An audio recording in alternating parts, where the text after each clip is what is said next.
Hello मेरे प्यारे साथियों, कैसे हैं आप लोग। उम्मीद करते हैं आप लोग अच्छे होंगे और आप लोग की तैयारी भी अच्छी चल रही होगी। तो दोस्तों, आज हम देखेंगे क्लास 10th सोशल साइंस के 50 मोस्ट वीवीआई ऑब्जेक्टिव क्वेश्चंस जो आपके बोर्ड एग्जाम के लिए बहुत ही लाभदायक साबित होंगे। तो वीडियो के एंड तक बने रहें। अगर वीडियो अच्छी लगे तो वीडियो को लाइक कर ले, अगर चैनल पर नए तो चैनल को भी सब्सक्राइब कर लें। चलिए बिना विलंब के क्लास को शुरू करते हैं। देखते हैं हमारा फर्स्ट क्वेश्चन। तो हमारा फर्स्ट क्वेश्चन है, रूस में कृषक दास प्रथा का अंत कब हुआ था।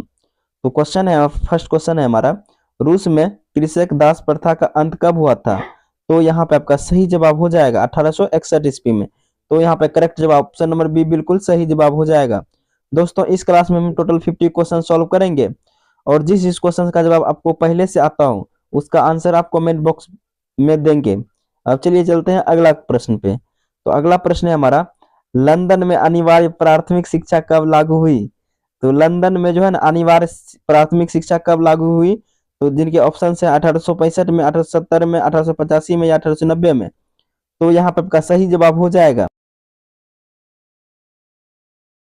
ऑप्शन नंबर सी आपका सॉरी बी आपका यहाँ बिल्कुल 1870 ईस्वी में हुआ था। तो यहाँ पे बी बिल्कुल सही जवाब हो जाएगा।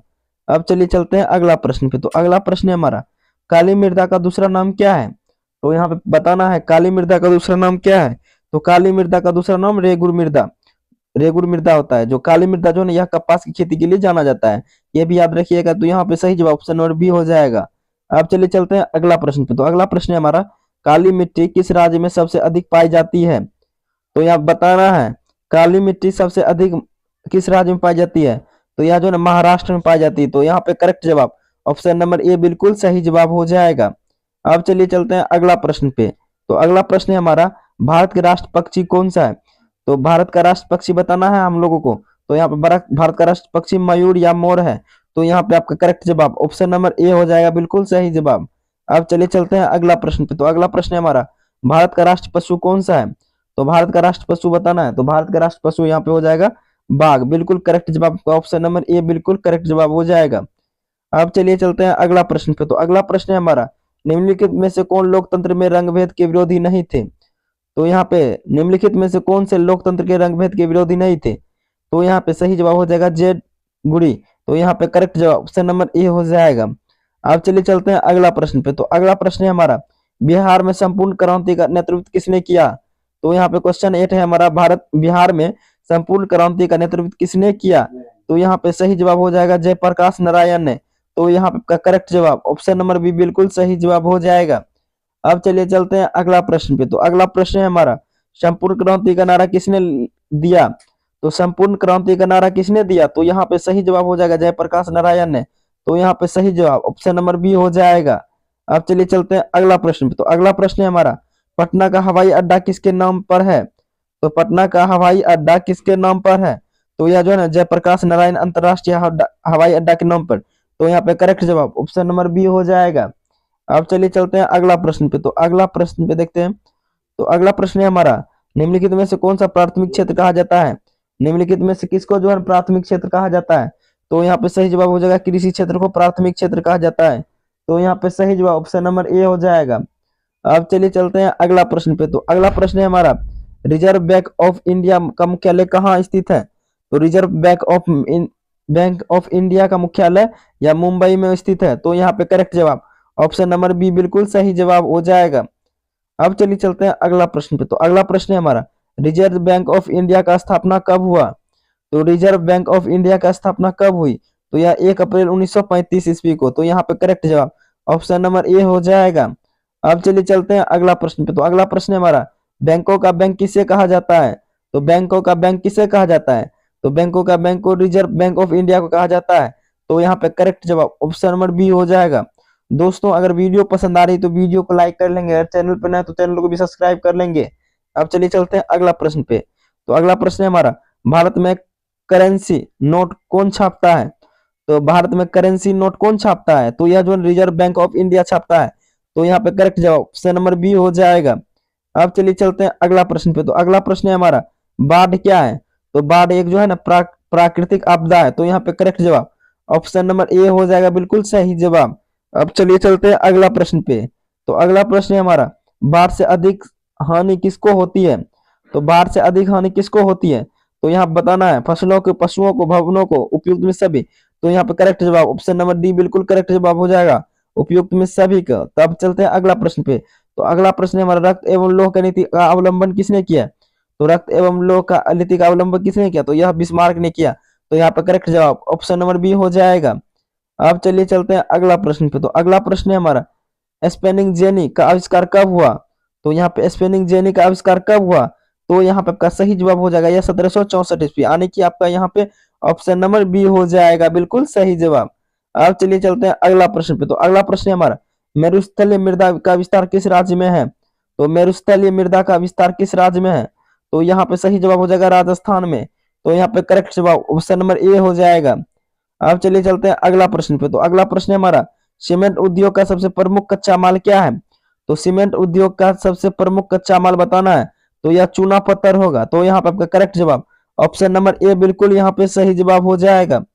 अब चलिए चलते हैं अगला प्रश्न पे। तो अगला प्रश्न है हमारा, भारत में 1977 में आम जनता चुनाव पार्टी किसको बहुमत मिले थे? तो 1977 में आम चुनाव पार्टी में किसको किसको बहुमत मिली थी? तो यहाँ पे आपका सही जवाब हो जाएगा। तो यहाँ पे आपका सही जवाब हो जाएगा कांग्रेस पार्टी को। तो यहाँ पे आपका बिल्कुल सही जवाब ऑप्शन नंबर ए हो जाएगा।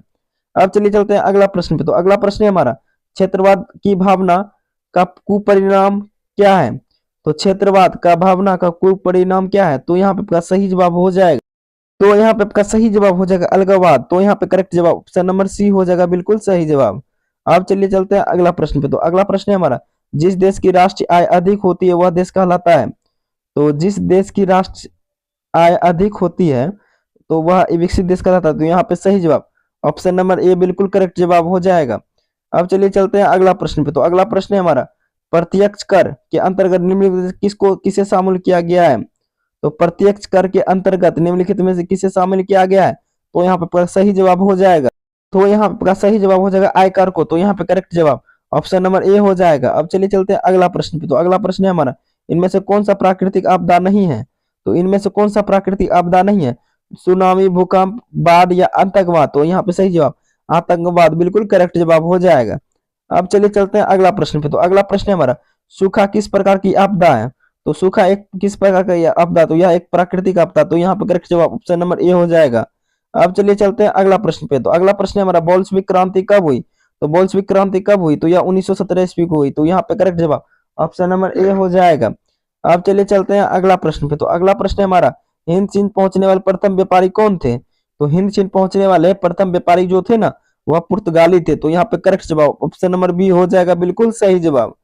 अब चलिए चलते हैं अगला प्रश्न पे। तो अगला प्रश्न है हमारा, भारत में पहुंचने वाले प्रथम व्यापारी कौन थे? तो भारत में पहुंचने वाले प्रथम व्यापारी कौन थे? तो यहाँ पे सही जवाब हो जाएगा। तो यहाँ पे सही जवाब हो जाएगा यह पुर्तगाली थे। तो यहाँ पे करेक्ट जवाब ऑप्शन नंबर बी हो जाएगा बिल्कुल सही जवाब। अब चलिए चलते हैं अगला प्रश्न पे। तो अगला प्रश्न है हमारा, असहयोग आंदोलन का प्रस्ताव कांग्रेस किस वर्ष अधिवेशन हुआ, पारित हुआ? तो यह जो 1919 को। तो यहाँ पे करेक्ट जवाब ऑप्शन नंबर बी बिल्कुल लखनऊ 1919 को। अब चलिए चलते हैं अगला प्रश्न पे। तो अगला प्रश्न है हमारा, राष्ट्रीय स्वयंसेवक संघ की स्थापना कब और किसने की? तो राष्ट्रीय स्वयंसेवक संघ की स्थापना किसने और कब की? तो यह 1924 में के बी हेडगेवार ने की। तो यहाँ पे करेक्ट जवाब ऑप्शन नंबर बी हो जाएगा बिल्कुल सही जवाब। अब चलिए चलते हैं अगला प्रश्न पे। तो अगला प्रश्न है हमारा, इंग्लैंड में सभी स्त्री एवं पुरुषों की वयस्क मताधिकार कब प्राप्त हुआ? तो इंग्लैंड में सभी पुरुषों एवं स्त्री को यह जो अधिकार 1918 ईस्वी को प्राप्त हुआ। तो यहाँ पे करेक्ट जवाब ऑप्शन नंबर बी हो जाएगा बिल्कुल सही जवाब। अब चलिए चलते हैं अगला प्रश्न पे। तो अगला प्रश्न है हमारा, भारत में मतदाता होने की आयु कितनी वर्ष है? तो भारत में मतदाता होने की आयु जो है यह 18 वर्ष है। तो यहाँ पे करेक्ट जवाब ऑप्शन नंबर बी बिल्कुल करेक्ट जवाब हो जाएगा। अब चलिए चलते हैं अगला प्रश्न पे। तो अगला प्रश्न है हमारा, कौन सा सामाजिक वर्ग बुद्धिजीवी वर्ग के रूप में कर आया है? तो यह जो है ना मध्यम वर्ग का। तो यहाँ पे करेक्ट जवाब ऑप्शन नंबर बी बिल्कुल सही जवाब हो जाएगा। अब चलिए चलते हैं अगला प्रश्न पे। तो अगला प्रश्न है हमारा, प्राचीन काल में किस स्थल मार्ग से एशिया और यूरोप का व्यापार होता? तो यह प्राचीन काल में किस स्थल मार्ग से एशिया और यूरोप का व्यापार होता था? तो यह जो है सिल्क रोड और रेशम मार्ग से। तो यहाँ पे करेक्ट जवाब ऑप्शन नंबर ए हो जाएगा बिल्कुल सही जवाब। अब चलिए चलते हैं अगला प्रश्न पे। तो अगला प्रश्न है हमारा, आर्थिक संकट के कारण यूरोप में कौन सी नई शासन प्रणाली का उदय हुआ? तो आर्थिक संकट के कारण यूरोप में कौन सा नई शासन की प्रणाली का उदय हुआ? तो यहाँ पे सही जवाब हो जाएगा फांसीवादी और नाजीवादी शासन का। तो यहाँ पे करेक्ट जवाब ऑप्शन नंबर बी बिल्कुल सही जवाब हो जाएगा दोस्तों। दोस्तों अगर वीडियो पसंद आ रही है तो वीडियो को लाइक कर लेंगे। अब चलिए चलते हैं अगला प्रश्न पे। तो अगला प्रश्न है हमारा, किस पत्र ने वर्नाकुलर प्रेस एक्ट से बचने के लिए अपनी भाषा बदलती थी? तो यहाँ क्वेश्चन है हमारा, किस पत्र ने वर्नाकुलर प्रेस एक्ट से बचने के लिए अपनी भाषा बदल दी थी? तो यहाँ पे सही जवाब हो जाएगा अमृत बाजार पत्रिका। तो यहाँ पे करेक्ट जवाब ऑप्शन नंबर बी हो जाएगा बिल्कुल सही जवाब। अब चलिए चलते हैं अगला प्रश्न पे। तो अगला प्रश्न है हमारा, किसने कहा मुद्रण ईश्वर की दी हुई महत्तम देन है? तो किसने कहा मुद्रण ईश्वर की दी हुई महत्तम देन है? तो यहाँ जो है ना मार्टिन लूथर ने की। तो यहाँ पे करेक्ट जवाब ऑप्शन नंबर ए हो जाएगा। अब चलिए चलते हैं अगला प्रश्न पे। तो अगला प्रश्न है हमारा, सोपानी कृषि किस राज्य में होता है, प्रचलित है, मतलब सोपानी कृषि किस राज्य में प्रचलित है? तो यह जो है ना उत्तराखंड में। तो यहाँ पे करेक्ट जवाब ऑप्शन नंबर ए हो जाएगा बिल्कुल सही जवाब। अब चलिए चलते हैं अगला प्रश्न पे। तो अगला प्रश्न है हमारा, प्राणियों के शरीर में कितना प्रतिशत जल की मात्रा निहित होती है? तो यह जो है 65%। तो यहाँ पे सही जवाब ऑप्शन नंबर सी हो जाएगा। अब चलिए चलते हैं अगला प्रश्न पे। तो अगला प्रश्न है हमारा, वन संरक्षण एवं प्रबंधन की दृष्टि से वनों को कितने वर्गों में बांटा गया है? तो वन संरक्षण एवं प्रबंधन की दृष्टि से वनों को तीन भागों में बांटा गया है। तो यहाँ पे सही जवाब ऑप्शन नंबर बी हो जाएगा। अब चलिए चलते हैं अगला प्रश्न पे। तो अगला प्रश्न है हमारा, एक एनजीओ की रिपोर्ट के अनुसार 1948 में विश्व के कितने हेक्टेयर भूमि पर वन का विस्तार था? तो एक एनजीओ रिपोर्ट 1948 के अनुसार कितने वन का विस्तार था? तो यह 400 हेक्टेयर पे। तो यहाँ पे करेक्ट जवाब ऑप्शन नंबर सी हो जाएगा। अब चलिए चलते हैं अगला प्रश्न पे। तो अगला प्रश्न है हमारा, एक टन इस्पात बनाने में कितना किलोग्राम मैग्नीज का उपयोग किया जाता है? तो एक टन इस्पात बनाने के लिए कितना किलोग्राम मैग्नीज का उपयोग किया जाता है? तो यह 10 किलोग्राम। तो यहाँ पे करेक्ट जवाब ऑप्शन नंबर बी हो जाएगा। अब चलिए चलते हैं अगला प्रश्न पे। तो अगला प्रश्न है हमारा, कोयला का सर्वोत्तम प्रकार कौन सा है? तो कोयला का सर्वोत्तम प्रकार यह एंथ्रासाइट होता है। तो यहाँ पे करेक्ट जवाब ऑप्शन नंबर ए हो जाएगा। अब चलिए चलते हैं अगला प्रश्न पे। तो अगला प्रश्न है हमारा, भारत में पाए जाने वाला कोयला कौन सा है? तो भारत में पाए जाने वाला कोयला कौन सा है? तो यह जो है ना बिटुमिनस है। तो यहाँ पे करेक्ट जवाब ऑप्शन नंबर बी हो जाएगा बिल्कुल सही जवाब। अब चलिए चलते हैं अगला प्रश्न पे। तो अगला प्रश्न है हमारा, इनमें से कौन सा उपभोक्ता उद्योग है? तो इनमें से कौन सा उपभोक्ता उद्योग है? तो यहाँ पे सही जवाब हो जाएगा चीनी उद्योग। तो यहाँ पे करेक्ट जवाब ऑप्शन नंबर ए हो जाएगा। अब चलिए चलते हैं अगला प्रश्न पे। तो अगला प्रश्न है हमारा, भारतीय अंतर्देशीय जलमार्ग प्राधिकरण का गठन कब हुआ? तो यहाँ पे सही जवाब हो जाएगा आपका। तो यहाँ पे सही जवाब हो जाएगा 1986 ईस्वी को। तो यहाँ पे करेक्ट जवाब ऑप्शन नंबर बी हो जाएगा बिल्कुल सही जवाब।